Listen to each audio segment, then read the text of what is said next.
Alright, the no-fuss is completely cleaned out. All the cucurbits and the tomatoes, and we're starting another grow. And I've got the little cells over there now and some extra dirt put in. Watering system's already in place. Everything's ready to go.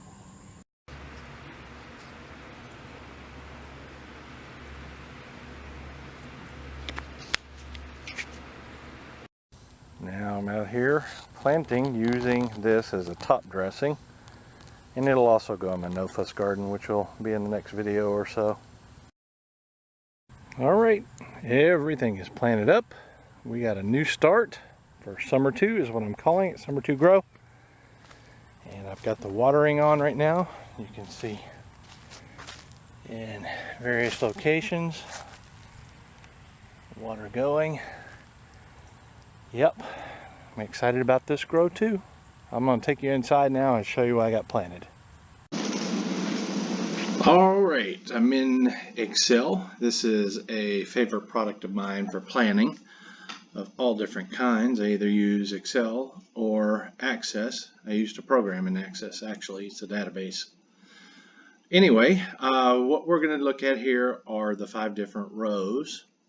This is the first row. It's the top row. It's the one closest to the pond. And in it, I've got 5 bell peppers that I'm working on. I didn't grow them the beginning of this year. I did them towards the end of last year, and I wasn't real happy with it, but I went back a generation. I'm going to plant these out, and we're going to see if we can get something from it. You've seen in the production video I just did on zucchini and pepper. That pepper is the father of these 5 plants right here, or the mother, whichever one you want to call it, mother and father. So those are 5 offspring of California Brian, the one that was in that video. These 2 along in the first row, and I have 3 more over here in this row. Is there any others? I'm trying to remember if I placed them, because I ended up plugging them in places that that were kind of not filled by plants that died off. So I didn't have enough to plant a full row of what I originally wanted. So I planted, and it worked out good too. So I planted the next generation of that zucchini plant that was also in that video on production. So those 5 are its offspring. And then next here on the whole other first part of the row here, first row, this half is my Uncle Don's melon. And this is the melon that was the really big melon. The one that grew in the garden. It was the best tasting, although it still wasn't completely ripe. It was really hard for me to tell when this one's ripe, but it was the best tasting. It was the biggest, and one of the things I key in on is size, and I don't want a small melon. I prefer a bigger melon, and this was a good size melon. This was almost it's like 7.5 pounds.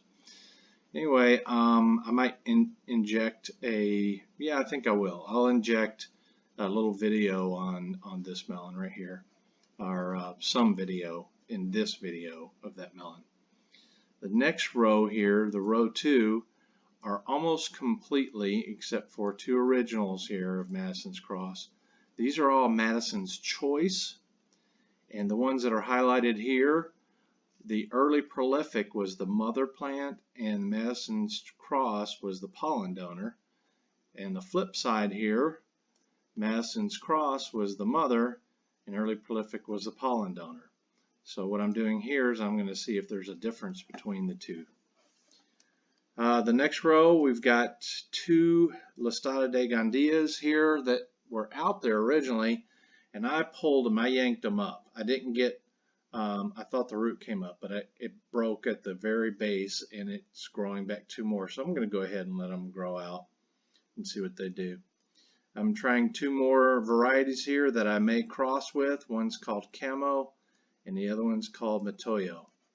Matoyo, I got that suggestion from Jim over Midwest Gardener, and we're going to give that a try. Missouri Scarlet is, I had 4 originally here, and you can see there's a Madison's Cross in there, but I snapped one of the little seedlings off, so I just threw a Madison's Cross in there. But Missouri Scarlet, I've got 4 of those. I've got 4 more okra that I want to do a comparison with. I'm not going to discuss the name of that one because I may end up crossing with it. We'll see. I've got here is melon. This is my, I think it's actually, the seed itself is F5, generation 5, but this is an ambrosia melon that I was carrying forward. And I think the seed here is F5, but this is that 8-pound melon that you may have seen the video on. We already talked about the zucchini there. This is Christmas. In one of my videos, I show, or I talk about, I'm trying to get, what originally was this? This was line 3, like 2 or 3 years ago. And I keep trying to grow it out because I want the striped round pattern. And it's not working too great, but this year, earlier, summer 1 grow, I had 2. One was a green with stripes and one was yellow with stripes. It wasn't exactly round, so I crossed them, the siblings. And these are those offspring here. So we're going to see what they look like. My hope is to get a yellow striking patterned squash that I can carry out all the way to where it's open pollinated. That way whenever you save the seeds, it's always going to be a striped round. These are ambrosia, just the regular melon ambrosia. I like those a lot, and I'm considering breeding back to ambrosia, the big melon right here. I'm considering breeding back to it to bring some more ambrosia flavoring back into it. This melon here is really good, but it's got hints of cantaloupe more than ambrosia, and I prefer the ambrosia taste to the cantaloupe taste. Then of course Madison's Cross, where I had some extra space there, so I plugged them in. The last row down here, you may have seen where I had 2 different squash that I kept. One was called the one, I think I put the exclamation, and the other one I put the another one. Well, I ended up renaming those. The first one, it looks like a small butternut. I ended up naming it Another Butter because I selfed it. And the butter ball, which was the another one, I'll do that next year because I don't want it to cross here. Out of that, all that butternut squash crossings that I had here and all the samples and everything, there was a really tiny one that was on a fairly small vine that I thought was cute. So I went ahead and plugged some seed here. Didn't put the plants out because I didn't think I was going to grow them, but I had some extra space here because all of these, I had enough space, but the mice got into the flat and it ate a lot of the seed. I was really mad because I thought I got all of them, but it didn't. So these are plugged in where these would have been. So that's it, you guys. That is everything on this video. It shows, I'm calling it the Summer 2 Grow, and that's everything there. It's the actual what I have planted outside. We'll see you later. Hey everybody, it's Brent in Central Arkansas. Today we're in my winter greenhouse, it's what I call it. And we're going to do some weighing of a melon. It's good size. I've been waiting on this for a long time. It's my Uncle Don's melon.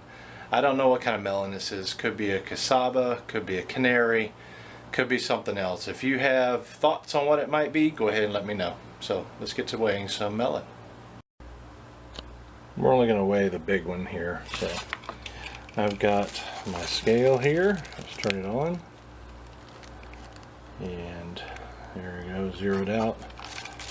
Pull the handles to the Walmart bag together. I'm sorry, the store, like no particular name, bag. Alright, here we go.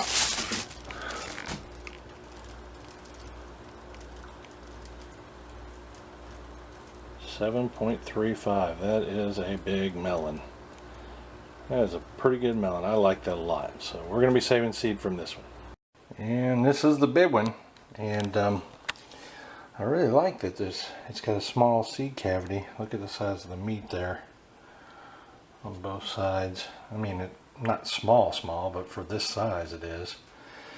And I don't know that this thing is, it has less color than the other ones. This is probably less ripe, but we're going to save these seeds and I'll bring you back for a taste test. Alright, seeds out. I did taste test this, and it is the best one. Best tasting so far. It's sat out there the longest, actually. It was the biggest. I remember watching it grow from the start, and it is still not 100% ripe, I can tell you that, but it is quite good. It's very sweet. Gina says it tastes sort of like a watermelon, and I can see that.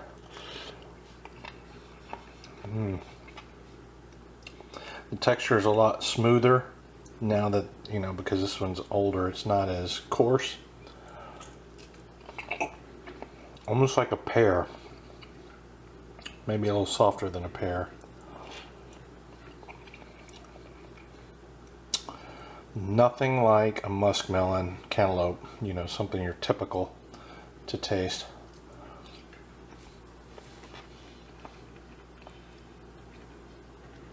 Maybe a ever so slight hint of that, but it's unique. It's its own thing.